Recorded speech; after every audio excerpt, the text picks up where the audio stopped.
What's going on, YouTube? People want their new vehicles to do many things well nowadays. So, in addition to nailing style, practicality, and features, buyers are also increasingly demanding efficiency. One of the cars that best fits that bill is the Toyota RAV4 Hybrid. Its hybrid sales have increased a whopping 30% last year. But one of its biggest new competitors, the Subaru Forester, is finally adding a hybrid to meet shopper demand. And it even shares a few components with the RAV4 Hybrid. So, that raises the question, which of these high MPG compact SUV choices should you pick? Well, let's go ahead and find out today.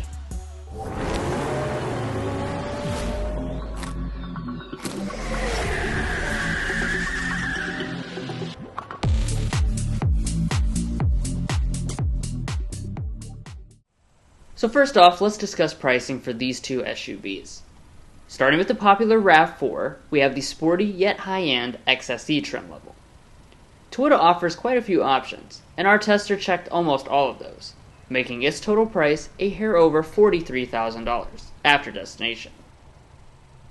Moving to the new Subi, you'll find a very similar price point in the touring hybrid trim level. After destination, its grand total is around $500 more than the RAV4, at $43,610. By the way, if you want to get the best price from local dealerships and access to invoice pricing info for these two models or any new vehicle, we have a tool on our website to do just that. It's great for shopping and makes the dealers compete on pricing, so be sure to check the link in the description for more info. If you're new to our comparisons, we conduct them objectively. We've done our best to weigh the points awarded throughout in major and minor categories, and towards the end, we will go over reliability and resale value information. But let's jump right in with the exteriors.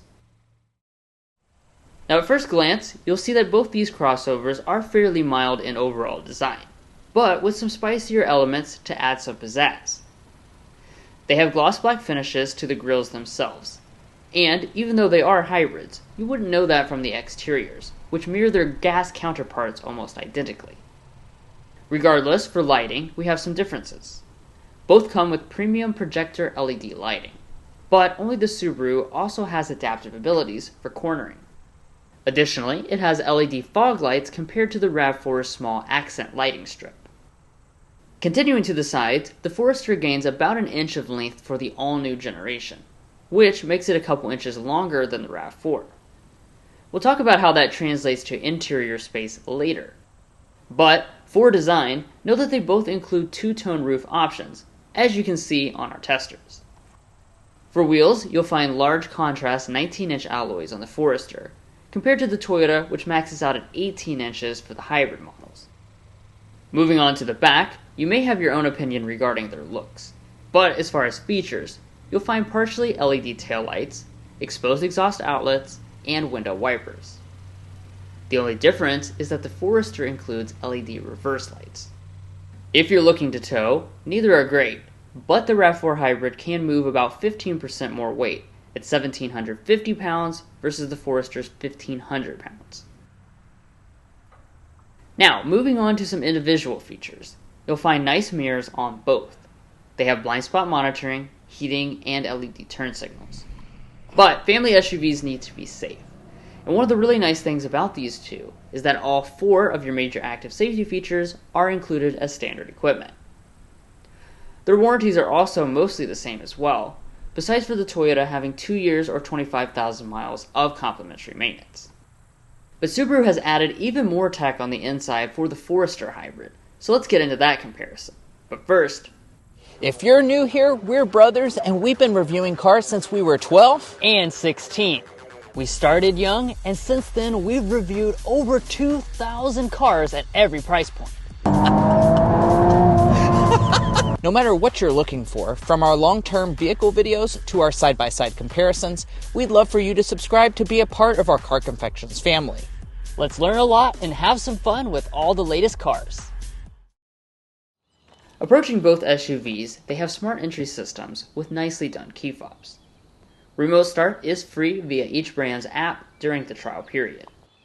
They have sensors behind the door handles to unlock, And after opening up the doors, you're going to see spacious and nicely appointed cabins in their high trim levels. Before we dig into the features, let's start with the seats. The Toyota has a sporty black Softex leatherette, while the Forester goes for a more premium real leather with suede accents on the side. The Subaru also has slightly more adjustability from the seat. Furthermore, the Subi has the advantage with seat climate, as it includes seat ventilation.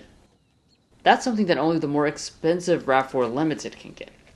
And both SUVs have two-person memory seats. Now, once inside the cabins, let's check out the major point category of material quality. In this regard, both models have solid cabins. The Subaru has a durable feeling leatherette across the dash and where your knees will rest. The Toyota has very similar materials with soft plastics and leatherettes, so we'll call this area a draw. After startup, you'll see the big hybrid specific change on the Forester. Despite being just redesigned, the gas models still have a small 4.2-inch gauge cluster setup. But, thankfully, the new hybrid instead adds a 12.3-inch full digital gauge cluster. That can display things like Apple Maps, and now matches the 12.3-inch digital cluster on the RAV4. Neither have the option for a head-up display. And moving back, both have heated, leather-wrapped steering wheels along with rain-sensing wipers as equipped. Now it's time to evaluate another major interior section, storage. This is a big deal for many families, and in this regard, the RAV4 pulls ahead with the lead. It has a larger center console, larger storage area in front of the shifter, and it also has a passenger storage shelf. The Subaru isn't bad per se, but the Toyota definitely takes the point here with its super functional front cabin.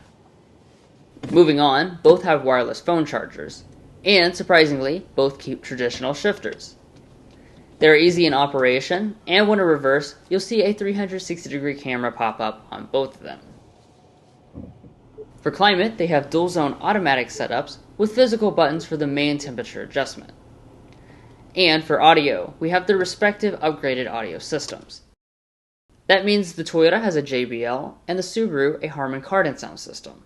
Let's take a sample.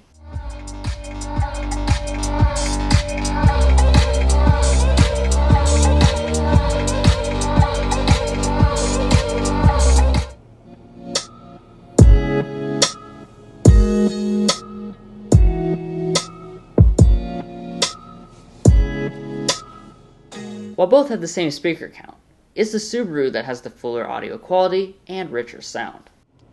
People want a high level of technology in cars nowadays, so let's move to the key element of displays.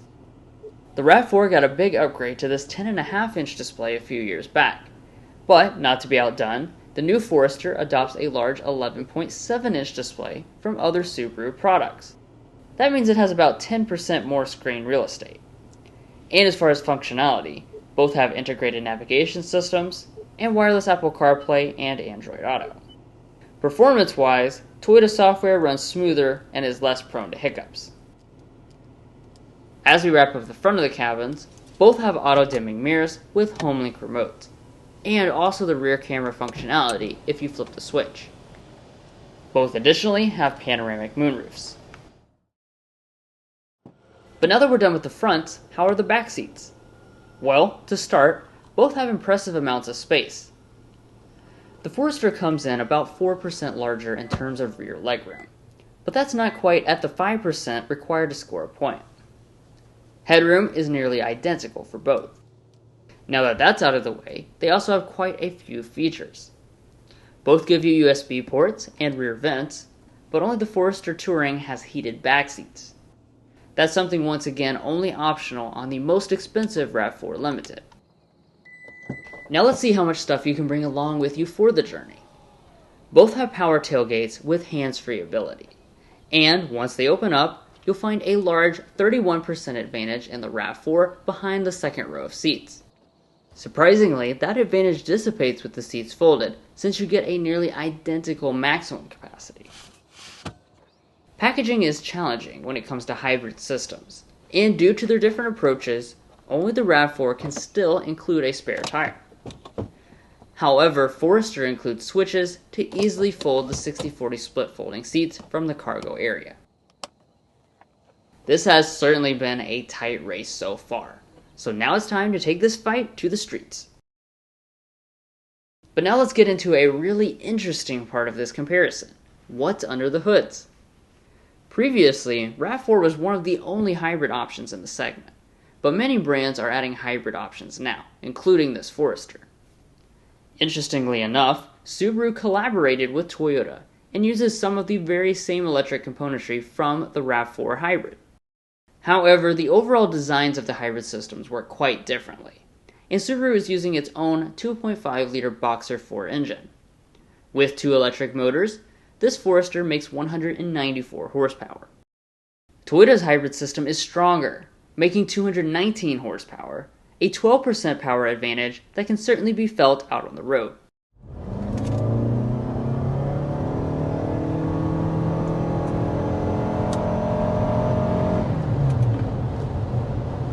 Alright, so there we go, off to the races with the RAV4 hybrid. Now, like we mentioned at the spec dump, actually the RAV4 hybrid is more powerful than the traditional gas powertrain option. And in addition to just being more powerful, which this has 219 horsepower to remind you, it does also have that low-end electric torque. So when you get off the line, it has that nice sensation of acceleration from that electric motor generating power. And I think that really makes it, to me, feel quite a bit faster than the traditional RAV4.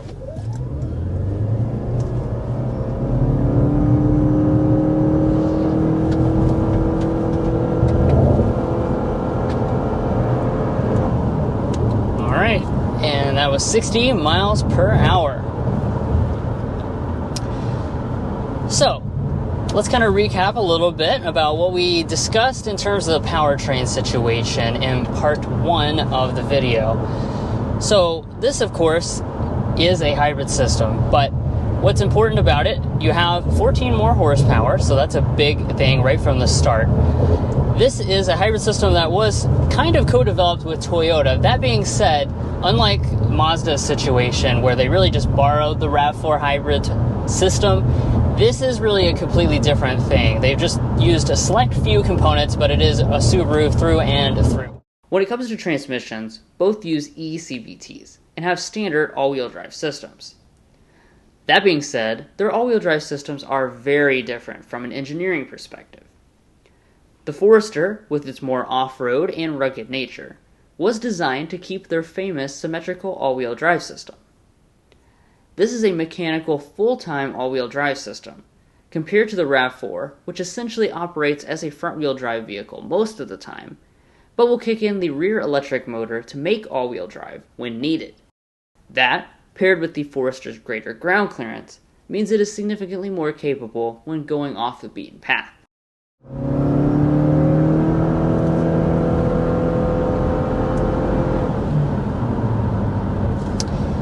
As you probably noticed, as I accelerate, this has an eCVT, so a little bit different than the traditional CVT, but the overall performance will be, pretty much the same. As Mason already discussed, rivals such as the RAV4, which, as we said, shares some hybrid componentry with this model, have distinctly different all-wheel drive systems. That one does not have a mechanical connection like symmetrical all-wheel drive, so this gives you the full-time all-wheel drive capability.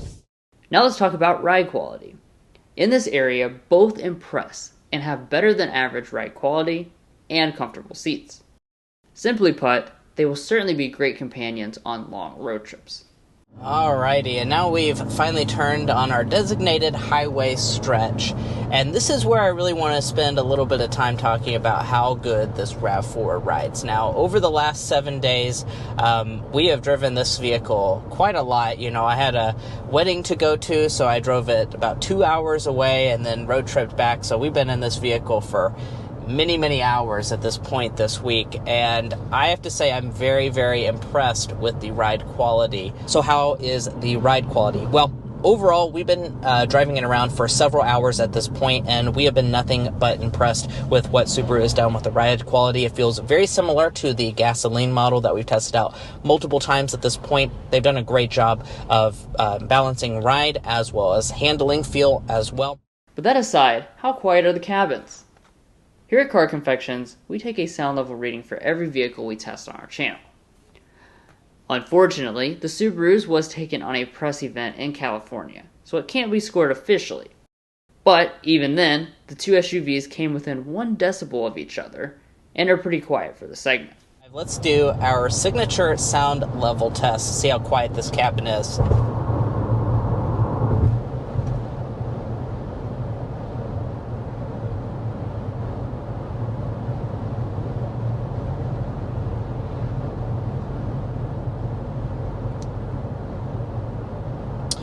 We have settled in at 56.7 decibels as our official Car Confections sound level reading.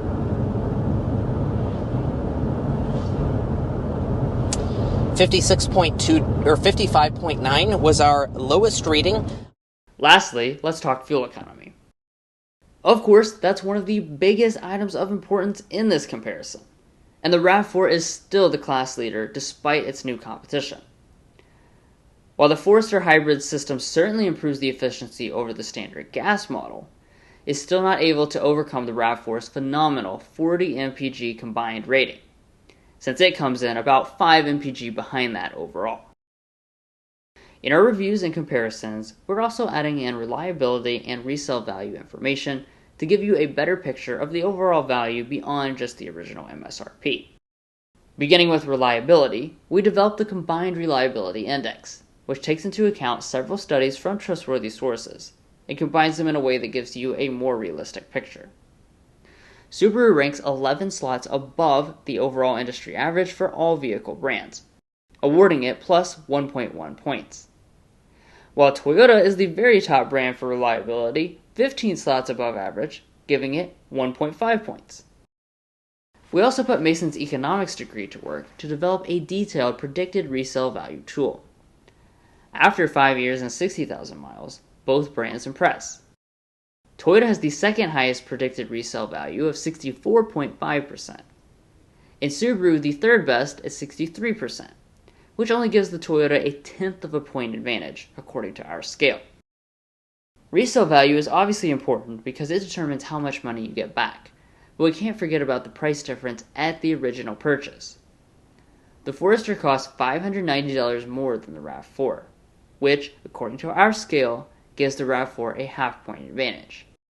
I want to emphasize that if money, reliability, or resale value matter less to you personally, feel free to disregard these points. And if you'd like to check out all our data about reliability and resale values, as well as learn about our methodology, make sure to head over to carconfections.com/resale and /reliability. Buying a car is a big decision, and this is a great place to compare all the makes that you might be cross-shopping.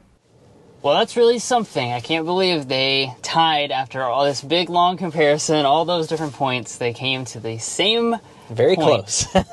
Very competitive product. Yeah. So that makes it even more important for us to review here at the end which one should be your personal winner based on some specific things that are important to you. So the Forester should be your winner if you're looking for having the ultimate capability. Having the real symmetrical all-wheel drive system with the hybrid is certainly a big benefit. Also, it has more features on the Forester for the money compared to the RAV4, which is a little bit pricier, and the audio system with its larger screen as well. And as far as the RAV4, that should be your choice if you want the ultimate hybrid powertrain. In this comparison, it has more horsepower and it also gets better fuel economy. So if you don't care about the off-road capability, the RAV4 does have the better hybrid system of the two. It also is going to be including a spare tire, which is not offered on the Forester hybrid, and it has more storage space in front of the cabin. So which of these two are you taking down below, the Toyota RAV4 hybrid or the newcomer Subaru Forester hybrid? Let us know your thoughts down below.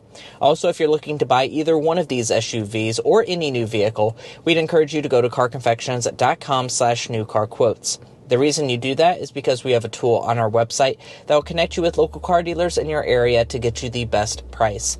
It's also going to give you access to invoice pricing information, which is a great tool for dealership negotiation and can really help the dealers to start competing on price. We even have a monthly payment tool, so we definitely recommend you checking that out in our video description, as well as in the pinned comment at the top of this video. And guys, that's where we're going to leave off. Hopefully you enjoyed. If you did, we'd appreciate it if you hit that subscribe button down below. By subscribing, you're going to get more of these comparisons like this, as well as all types of other videos like reviews, first looks, as well as other things. So you won't want to miss out. If you're already a part of our family, thank you so much for your continued support, and we'll catch you next time as we sample more of the latest automotive delicacies.